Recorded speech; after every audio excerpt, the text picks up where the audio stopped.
ভারতের অর্থনৈতিক মানচিত্রে ধীরে ধীরে নতুন করে গুরুত্ব পাচ্ছে কলকাতা।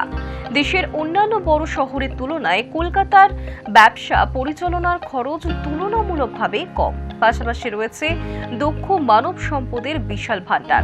ফলে আন্তর্জাতিক সংস্থা এবং গ্লোবাল ক্যাপাবিলিটি সেন্টারগুলির কাছে কলকাতা ক্রমশ আকর্ষণীয় হয়ে উঠছে। আসুন আজ কলকাতার ব্যবসা নিয়ে কিছু আলোচনা করা যাক। নমস্কার, আমি শ্রীপর্ণা, আপনারা দেখছেন হাই নিউজ।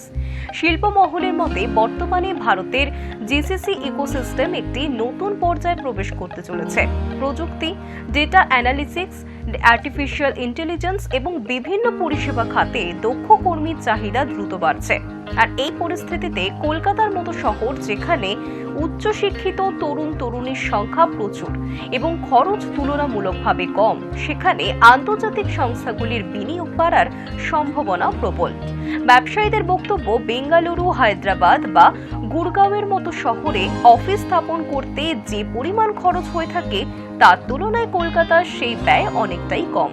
একই সঙ্গে এখানকার প্রতিভাবান কর্মীরা প্রযুক্তি এবং পরিষেবা খাতে দ্রুত নিজেদের দক্ষতা প্রমাণ করেছেন। ফলে গ্লোবাল কোম্পানিগুলির কাছে কলকাতা এখন একটি সম্ভাবনাময় ইমার্জিং মার্কেটিং হয়ে উঠেছে। আর এই প্রেক্ষাপটেই সিআইআই ওয়েস্ট বেঙ্গলের উদ্যোগে গঠন করা হয়েছে জিসিসি কাউন্সিল। সোমবারের আলোচনা সভায় আনুষ্ঠানিকভাবে এই কাউন্সিলের উদ্বোধন করা হয়। জানা গিয়েছে, এই কাউন্সিলের মূল কাজ হচ্ছে কলকাতার কাজ করা জিসিসি সংস্থাগুলির বিভিন্ন নীতি সংক্রান্ত বিষয় নিয়ে আলোচনা করা এবং সেই সুপারিশ রাজ্য সরকারের কাছে পৌঁছে দেওয়া। শিল্প মহলের মতে এই মানব সম্পদই কলকাতার সবচেয়ে বড় শক্তি। তথ্য প্রযুক্তি, ফিনান্স, অ্যানালিটিক্স কিংবা ডিজিটাল পরিষেবা, বিভিন্ন ক্ষেত্রে এখানকার তরুণ প্রজন্ম দ্রুত নিজেদের দক্ষতা প্রমাণ করছে।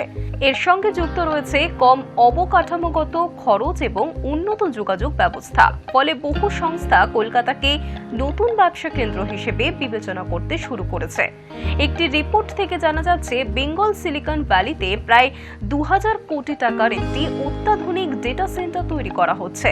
এই ডেটা সেন্টারে ব্যবহার করা হবে আধুনিক এআই পরিকাঠামো, যা ভবিষ্যতে রাজ্যের ডিজিটাল অর্থনীতিকে আরও শক্তিশালী করতে গুরুত্বপূর্ণ ভূমিকা নেবে বলে মনে করা হচ্ছে।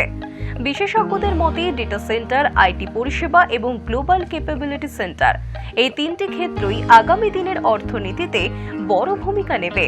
কলকাতা যদি এই সুযোগকে কাজে লাগাতে পারে, তবে শহরটি আবারও দেশের অন্যতম গুরুত্বপূর্ণ ব্যবসা কেন্দ্র হিসেবে উঠে আসতে পারে। অন্যদিকে সরকার, শিল্পপতি এবং দক্ষ কর্মীদের সমন্বয় ঘটলে আগামী কয়েক বছরের মধ্যেই কলকাতা আন্তর্জাতিক ব্যবসার মানচিত্রে আরও বড় জায়গা নিতে পারবে। অনেকের মতে একসময় শহরকে ভারতের বাণিজ্যিক রাজধানীও বলা হতো। সেই কলকাতায় আবারও নতুন সম্ভাবনার আলো দেখাতে শুরু করেছে। কিন্তু প্রশ্ন উঠছে কোম্পানির কম খরচ নিয়ে। যেখানে পাশের রাজ্যের কোম্পানি খুলতে গেলে ডবলেরও বেশি খরচা হয়ে থাকে, সেখানে দাঁড়িয়ে পশ্চিমবঙ্গে এত কম খরচে কোম্পানি কিভাবে খোলা সম্ভব হচ্ছে? তাহলে কি কর্মচারীদের কোথাও গিয়ে মাইনেতে আপোষ করতে হচ্ছে? প্রশ্ন উঠছে এই বিষয়ে।